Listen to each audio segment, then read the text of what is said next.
ஓம் சாய்ராம், ஜெய் சாய்ராம். என் அன்பு குழந்தையே, நீ மகிழ்ச்சியாக வாழ உனக்கு நல்ல வழிகளை ஏற்படுத்தி தருகிறேன். உனக்கு நல்லது நடக்கத்தான் போகிறது. அதை நடத்தி வைக்கவே நான் உன் வீட்டிற்கு வந்துள்ளேன். உனக்கு நல்லது விரைவில் நடந்தே தீரும். இது உன் தந்தையின் ஆசீர்வாதம், உத்தரவு, அன்பு கட்டளை. எப்போதும் மகிழ்ச்சியாக இரு. எப்போதும் என்னுடன் பேசு. உன்னுடன் நான் இருக்கிறேன். சர்வமும் நானே, சர்வேஸ்வரனும் நானே. உன் தோல்விகளை கற்களாக்கி கவனம் சிதறாமல் வெற்றி கனியை குறிப்பார்த்து எரிய கற்றுக்கொள். எத்தனை முறை கல்லெறியப்படுகிறது என்பதல்ல கணக்கு, கனி கைவசப்படுகிறதா என்பதில் இருக்க வேண்டும் உன்னுடைய கவனம். ஆகவே கவலைகளை தள்ளி வைத்துவிட்டு நான் இருக்கிறேன் என்று நினைவில் வைத்துக்கொள். என் பக்தர்களை காப்பதற்காக என் கைகளை நான் எப்போதும் விரித்தே வைத்திருக்கிறேன். அவர்களை நோக்கி எந்த விதமான கெடுதலையும் துயரத்தையும் நெருங்க விட மாட்டேன். நான் என் பக்தர்களை ஏமாற்றி விட மாட்டேன். என்னிடம் ஒரு முறை வந்த பக்தன் என்னை விட்டு தொலைந்து போகும்படியோ விலகி போகவோ விடமாட்டேன். என்னிடம் வரப்பெற்ற ஒவ்வொருவருக்காகவும் நான் கடவுளிடம் கணக்கு சொல்லிக் கொண்டிருக்கிறேன். பக்தி என்றால் என்ன என்பதை நாம் அறியோம். ஆனால் மற்ற எல்லோரும் கைவிட்ட போதிலும் சாய் நம்மை கைவிட மாட்டார் என்ற அளவு அறிவோம். யாரை அவர் ஆசிர்வதிக்கிறாரோ அவர்கள் எல்லையற்ற வலிமை பெற்று மெய் பொய் ஆகியவற்றை பகுத்துணரும் ஞானம் எழுதுகிறார்கள். தம் அடியவர்களின் ஆசையை சாயி முழுமையாக அறிகிறார், அவைகளை நிறைவேற்றுகிறார். எனவே அவர்கள் விரும்பியதை பெற்று நன்றியுடையவர்களாக இருக்கிறார்கள். எனவே அவரை பிரார்த்திக்கிறோம், அவர் முன் வீழ்ந்து வணங்குகிறோம். நமது குற்றங்கள் பலவற்றையும் பொறுத்து கொண்டு கவலைகளில் நின்றும் நம்மை அவர் விடுவிக்கட்டும். பெருந்துயரங்களால் அவதியுற்று கொண்டிருப்பவன் சாயை இங்கனம் நினைத்து தியானிக்கிறான். அவரது அருளாலே அவன் மனம் அமைதியடைகிறது. என் குழந்தைகளின் நல்வாழ்வுக்காகவே அவதரித்து வந்தவன் நான். நீயோ நான் தேடி கண்டுபிடித்த புதையல். இந்த புதையலை திரும்பவும் மண்ணில் வீசி எரிய விட மாட்டேன். இந்த சாயியின் குழந்தை, உன்னை கண்ணின் மணியாக நான் பாதுகாப்பேன். சத்தியம் எப்போதும் தோற்பதில்லை. நீ தோற்க பிறந்தவன் அல்ல என்பதை உணர். உனக்காக நான் இருக்கிறேன், உன்னோடு. வாழ்க்கையில் நீ அனுபவித்த வேதனை, துயரம், மற்ற எந்த இக்கட்டான நிலையையும் வேறு யாராவது அனுபவித்துக் கொண்டிருந்தால் அவர்களுக்கு உன்னால் முடிந்த உதவியை செய். தர்மங்களில் தலையாயது உதவி. தேவைப்படுபவர்களுக்கு உதவுவது. அவர்களின் உதவியற்ற நிலைமையை பார்த்து ஏளனம் செய்யாதே, சந்தோஷப்படாதே. யாரேனும் உனக்கு தீமையை செய்தாலும் அதற்கு பழிக்கு பழி வாங்க நினைக்காதே. அவர்களுக்கு நீ ஏதேனும் செய்யும்படி காலம் பணிந்தால் உன்னால் என்ற நன்மையை செய். நான் உன்னோடு இருக்கும் போது ஏன் அப்படி நடந்துவிடுமோ, இப்படி நடந்துவிடுமோ என்று பயப்படுகிறாய்? வருவது வரட்டும். உறுதியாக எப்போதும் நிதானத்துடனும் நம்பிக்கையோடும் செயல்பட்டு பார். அப்போது நீ மிகுந்த பலனை அடைவாய். ஒரு காரியத்தில் ஏமாற்றமோ தோல்வியுற்றாலோ வருந்தாதே. அதில் பெற்ற அனுபவத்தை கொண்டு அடுத்த முயற்சியில் திறம்பட செயல்படு. மீண்டும் மீண்டும் தோல்வியடைந்தால் ஏன், எங்கு தவறு செய்கிறோம் என ஆராய்ந்து பார். தோல்வியடைந்தால் வாழ்க்கை முடிந்துவிட்டது என்று அர்த்தமில்லை. எனவே எதற்காகவும் அஞ்சாதே. இந்த நிலை மாறி நீ விரும்பும் அனைத்தும் கிடைக்கும். எனவே கவலைப்படாதே, நம்பிக்கையோடு செயல்படு. நீ எடுக்கும் எல்லா முயற்சிகளிலும் உனக்கு வெற்றி நிச்சயம் உண்டாகும். என் வார்த்தைகள் மீது நம்பிக்கை வைத்து பொறுமையாக செயல்படு. கவலைப்படாதே, நான் இருக்கிறேன் உன்னோடு என்றென்றும். உன் பிரச்சனை எதுவானாலும் அதற்கு பரிகாரம் என்னிடம் உண்டு. பரிகாரம் என்னிடம் இருக்கையில் நீ எங்கோ ஓடிக்கொண்டு இருந்தால் நான் என்ன செய்ய இயலும்? என்னை பரிபூரணமாக நம்பு. உன் உடல், மனம், செல்வத்தை என் பாதத்தில் வை. உன்னை விட்டு நான் எங்கே செல்வேன்? என் இருப்பிடம் உன்னுடைய இதயமே. உன் இருதயமே என்னுடைய கோவில். எத்தனை சோதனை வந்தாலும் என் சாய் என்னை கைவிட மாட்டார் என்ற நம்பிக்கையே உனக்கு தைரியத்தை வரவழைக்கக்கூடும். நீ எதற்காக பயப்படுகிறாய்? நானே உனது தந்தை, பாதுகாவலன். உனக்கு துன்பம் நேர நான் எப்படி அனுமதிப்பேன்? வெறும் தண்டத்துக்காக நான் இங்கே இருக்கவில்லை. உனது எல்லா கவலைகளிலிருந்தும் எப்படி விடுவிக்கிறேன் என்று மட்டும் நீ பொறுத்திருந்து பார். ஒரு சாய் பக்தனின் கடமை என்னவென்றால் பாபாவின் அருளுக்கு தன்னை தகுதிப்படுத்திக் கொள்ள வேண்டும். எளிமை, தூய்மை, நல்ல பண்பு ஆகியவற்றை வளர்க்க வேண்டும். உண்மையோடும் நம்பிக்கையோடும் தனது குறிக்கோளை அடைய பாபாவை பற்றி கொள்ள வேண்டும். அதற்கு செய்ய வேண்டியதெல்லாம் ஒரே ஒரு அடி. பாபாவை நோக்கி முன்னேற வேண்டும். மற்றவற்றை பாபா பார்த்து கொள்வார். வேண்டாத கஷ்டத்தை எல்லாம் அனுபவிக்க வேண்டிய அவசியமே கிடையாது. தடைகள் பல வரலாம், தட்டி பறிக்க கூட்டமும் சில வரலாம். எதை கண்டும் அஞ்சாதே, துணிந்து நில். முன்வைத்த காலை பின் வைக்காதே. நீ எடுத்து வைக்கும் ஒவ்வொரு அடியும் வெற்றி படிகள் தான். இனி எல்லாம் வெற்றியே. நல்லது. உனக்கு உதவியரை ஒருபோதும் மறக்காதே. உன்மேல் அன்பு கொண்டவரை ஒருபோதும் வெறுக்காதே. உன்னை நம்பியவரை ஒருபோதும் ஏமாற்றாதே. வருங்காலத்தை நினைத்து கவலைப்படாதே. வாழும் இந்த உலகத்தில் நான் உன்னுடன் இருக்கின்றேன். உன் வருங்காலத்தை நான் நல்ல முறையில் உருவாக்கி தருவேன். நீ நலமோடும் வளமோடும் வாழ்வாய். உன் தேவைகள் அனைத்தும் நிறைவேறும். உன்னை பல பேர் ஏமாற்றி இருந்தாலும் அயர்ந்து போகாதே. எத்தனை இழப்புகள் வந்தாலும் சோர்ந்து போகாதே. நீ சந்திக்கும் தோல்விகள், இழப்புகள், ஏமாற்றங்களைப் போல 2 மடங்கான வெகுமதிகளை நீ அடையப் போகிறாய். வாழ்க்கையில் நீ இன்று கஷ்டப்படுவதைப் போலத்தான் உலகில் இருக்கிற அனைவரும் ஏதோ ஒரு நாள் கஷ்டப்பட்டு கொண்டு இருக்கிறார்கள், இருப்பார்கள் என்பதை உணர்ந்து கொள். அதனால் இந்த உலகத்தில் நீ மட்டும்தான் கஷ்டப்பட்டு கொண்டு இருக்கிறாய் என்ற எண்ணத்தை தூக்கி எறிந்துவிடு. துன்பப்படாத மனிதனே கிடையாது. அவரவர் கர்ம வினைகளின்படி அதை அனைவரும் அனுபவித்தே ஆக வேண்டும்.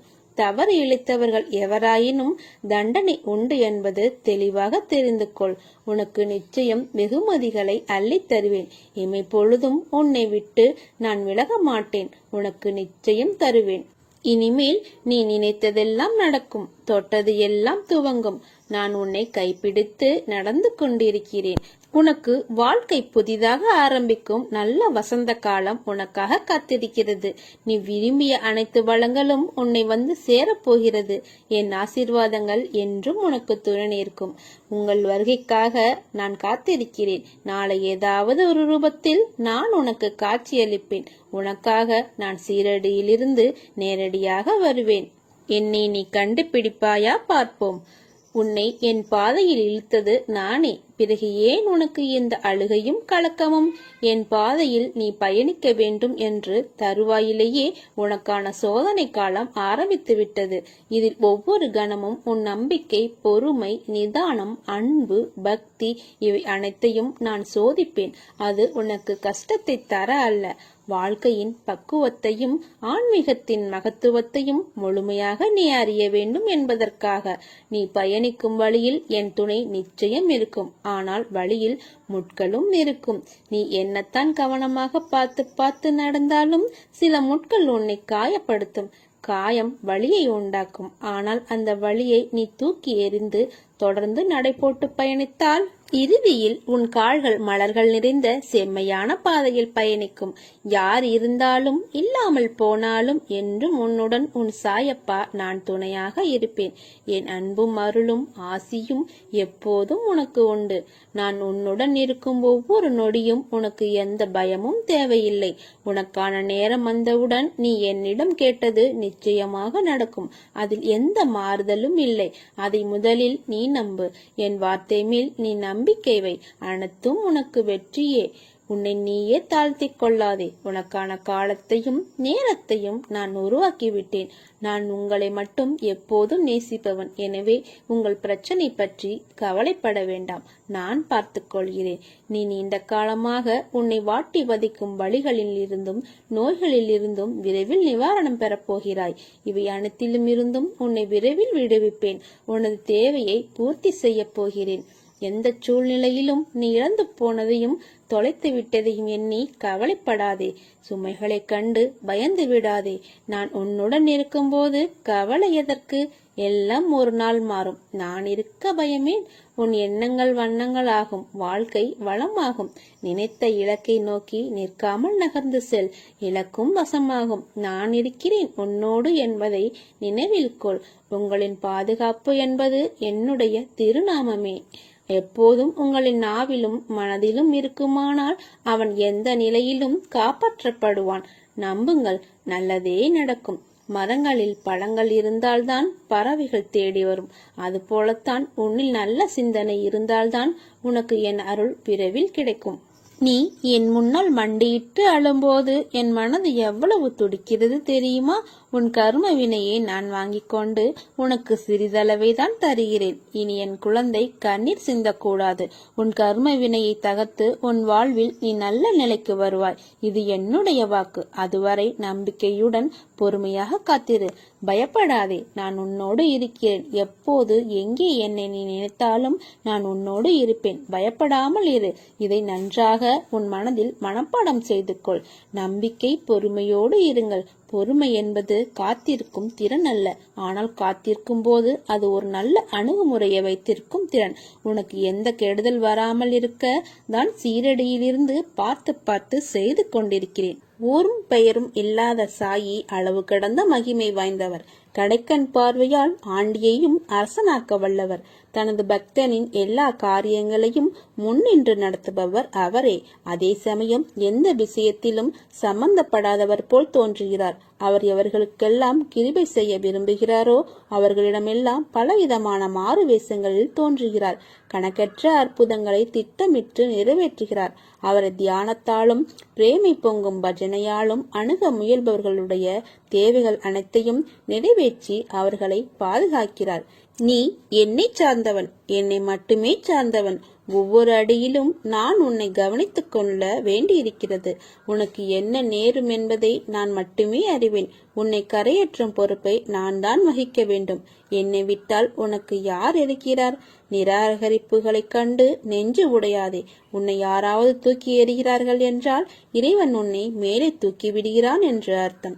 பாபாவின் மீது நம்பிக்கையும் விசுவாசமும் அசைக்க முடியாததாக இருந்தால் மட்டுமே நமக்கான ஒவ்வொரு செயலிலும் நன்மையும் இனிமையும் முடிவான பலனாக கிட்டும். உனக்கென்று எதுவும் வேண்டாதே.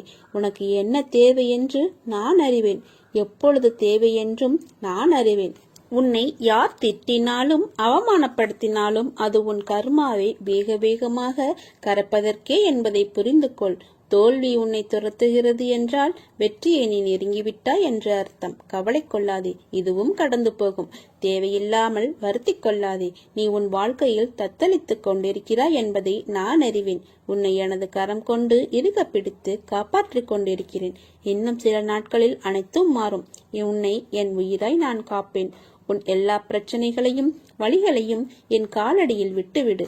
கொஞ்ச நாள் அமைதியாக இரு. எல்லாம் நீ நினைத்தபடி நடக்கும். நல்லதே நடக்கும். உன்னுடைய கடந்த கால புண்ணியங்கள் நிறைய இருப்பதால் இங்கு நீ வந்திருக்கிறாய். எவனொருவன் இந்த மசூதியில் காலடி எடுத்து வைக்கிறானோ அவனுக்கு இம்மையிலும் மறுமையிலும் எந்த கெடுதலும் ஏற்படாது. எனவே கவலையை விடு. நான் எல்லாவற்றையும் பார்த்து கொண்டிருக்கிறேன். உங்களை பற்றி தவறாக பேசுபவர்களை பற்றி கவலைப்பட வேண்டாம்.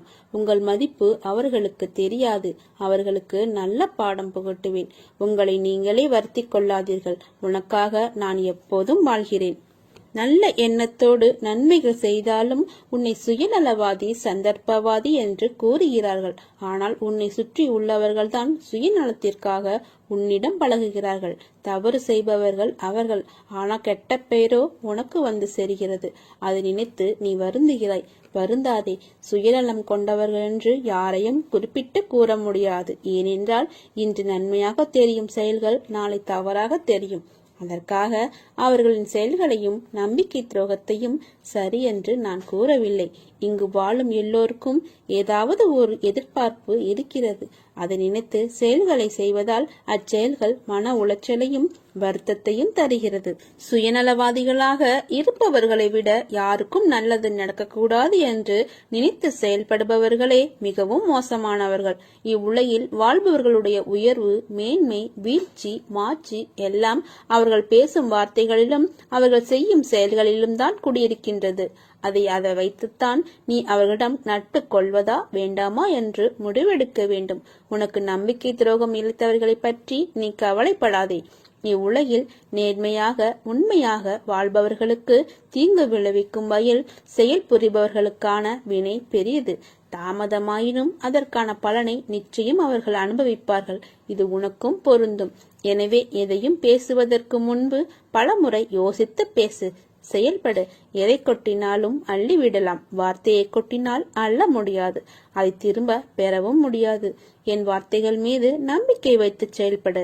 கவலைப்படாதே, நான் இருக்கிறேன், நல்லதே நடக்கும். நற்செயலுக்கும் தீய செயலுக்கும் இறைவன் ஒருவனே சூத்திரக்காரி. அவனே காப்பான், அவனே அளிப்பவன், அவன் ஒருவனே செயலாளி. காலச்சக்கரத்தின் ஒவ்வொரு சுழற்சியிலும் இறைவனின் திட்டம் இருக்கும். ஆகவே மானிடர்களாகிய நாம் நடப்பது அனைத்தும் நம்மால் நடந்தது என்று வேறு விதமான கற்பனைகள் செய்து கொண்டு வீண் பெருமை நாம் பேச வேண்டாம். உன் வாழ்க்கையில் எது நடந்தாலும் எனக்கு தெரியும். உனக்கு எந்த கஷ்டம் வந்தாலும் ஒரு விளக்கு ஏற்றி என்னை கூப்பிடு, கண்டிப்பாக நான் வருவேன். நீ தூங்கும் இரவு முழுவதும் நான் உன் அருகில் அமர்ந்து உனக்கு நிம்மதியான தூக்கத்தை அளிப்பேன். கவலையை மறந்து அமைதியாக தூங்கு. அப்பா, நான் இருக்கிறேன். நீ புன்னகைக்க தயாராக இரு. உனது கோரிக்கை இன்னும் சில தினங்களில் நிறைவேறப் போகிறது. எனக்கு எந்தவித பூஜை முறைகளும் தேவையில்லை. நீ எனக்காக படைக்கும் சிறு நெய்வேத்தியமும் என் முன் ஏற்றும் அகல்விளக்கும் எனக்கு போதும். எனக்கு ஆடம்பர பூஜைகள் தேவையில்லை. நீ என்னை அன்போடு அழைத்தால் போதும், நான் உடனே உனக்காக ஓடி வருவேன். இனி உன் வாழ்க்கையில் நிதானமாக எடுத்து வைக்கும் ஒவ்வொரு அடியும் உன்னை வெற்றி பாதைக்கு அழைத்து செல்லும். உன் முயற்சிக்கான பலன் நிச்சயம் கிடைக்கும். என்னை நினைத்து ஏங்கும் அன்பு உள்ளங்களில் நான் இன்னும் வாழ்ந்து கொண்டு தான் இருக்கிறேன். யாரையும் பழி வாங்க நினைக்காதே. உன்னை ஏமாற்றியவர்கள் தன் கர்ம வினையை அடைந்தே தீர்வர். நீ அதிர்ஷ்டசாலியாக இருந்தால் அவை உன் கண் முன்னே நிகழும். அகங்காரத்தை விடுத்து பாபாவின் பாதங்களில் அடைக்கலமாகி விடுங்கள். அளவு கடந்த ஆனந்தத்தை அனுபவிப்பீர்கள். பாபாவின் திட்டங்களை யாரால் அறிய முடியும்? அறிய முயன்றவர்கள் அவதிக்குள்ளானார்கள். ஆனால் நீங்கள் அகங்காரத்தை விடுத்து அவருடைய காலடியில் அடைக்கலமாகிவிட்டால் அளவு கடந்த ஆனந்தத்தை அனுபவிப்பீர்கள். துன்பங்கள் அனைத்தும் விரைவில் உன்னை விட்டு விலகும். நீ இந்த சாயின் மீது வைத்த நம்பிக்கை உன்னை உயர்நிலையை அடைய வைக்கும். நம்பிக்கையுடன் பாபாவை வணங்கும் எல்லா இடமும் துவாரகமாயியே. பாபாவை தவிர வேறு எதிலும் நாட்டமில்லாத பக்தர்களாலேயே இது உணரப்படும். அப்படிப்பட்ட பக்தர் கடல் கடந்து இருந்தாலும் பாபா அவருடனே இருப்பார். தனக்காக எந்த விதமான பூஜை முறைகளையும் விரதமோ இருக்கவோ பாபா கூறியதே கிடையாது. அவர் கேட்பது அசைக்க முடியாத நம்பிக்கையை மட்டுமே. பாபா மீது அத்தகைய நம்பிக்கை உங்களுக்கு இருக்குமானால் இயலாத காரியம் என்று உங்களுக்கு எதுவும் இல்லை. என்னிடம் அடைக்கலம் தேடி வந்தவர் நிவாரணம் பெறவில்லை என்பது சென்ற காலம், நிகழ்காலம், எதிர்காலம் ஆகிய முக்காலங்களிலும் நடக்காத விஷயம். உங்களுடைய காரியம் கைகூடும். நானே கதி என்று இருக்கும் உன்னை எப்படி பாதையில் விட்டு விடுவேன்? உனக்கானதை பார்த்து பார்த்து தயார் செய்து கொண்டிருக்கிறேன். இன்னும் சிறிது காலத்தில் உன் கையில் வந்து சேரும். அது வரைக்கும் நீ சற்று பொறுமையாக இரு. உன் வாழ்க்கையை நான் பார்த்து கொள்கிறேன். நீ என் நாமத்தை மட்டும் உச்சரித்து கொண்டே இரு. வாழ்க்கையில் கஷ்டம் என்ற புயல் வருகிறது என்று புலம்பி குழம்பாது. எல்லா விதமான சூழ்நிலைகளில் இருந்தும் வாழ்க்கையை கடந்துதான் ஆக வேண்டும். ஒரு பிடி கீழே இறங்கினால் இன்னொரு பிடி உன் வாழ்க்கைக்கு துணையாய் உயரத்தில் உனக்கு உன் கைக்கு கிடைக்கப் போகிறது என்று அர்த்தம். உன் கர்மாக்களின் பயனாய் நீ கடக்கும் சிரிப்பும் கண்ணீரும் இருக்கிறது. உன்னுடைய வாழ்க்கையில் இடம்பெறும் அனைத்திற்கும் ஒரு காரணம் உண்டு. ஒரு தாய் தன் குழந்தையை கருவில் சுமக்கும் போது தன்னை காட்டிலும் அதிக கவனமாய் தன் சிசுவை தான் காப்பாள். தன் பிள்ளை வெளி உலகத்திற்கு வந்தவுடன் தன் பிள்ளை தன் கால்களில் இருந்து நிற்க தாய் நகன்று நிற்பாள். தன் பிள்ளை தன் கால்களில் நிற்க அதைத்தான் உன்னிடத்தில் உன் தாயாகிய நானும் செய்கிறேன். உன்னை இவ்வுலகில் படைத்து உன்னை காக்க உன்னை சுற்றி அம்மா, அப்பா, தம்பி, அண்ணன், தங்கை, அக்கா என நிறைய உறவுகளை உன் மண்ணுலக வாழ்க்கையில் நீ வாழ்ந்திட உன் தாயாய், உன் தந்தையாய், உன் பிறப்பின் அர்த்தத்தை வெல்ல உன்னை முக்தி என்ற வாழ்வுக்கு விண்ணுலகிலும் மண்ணுலகிலும் உனக்காக என்றும் உன் சாய்தேவா வழி நடத்துவேன்.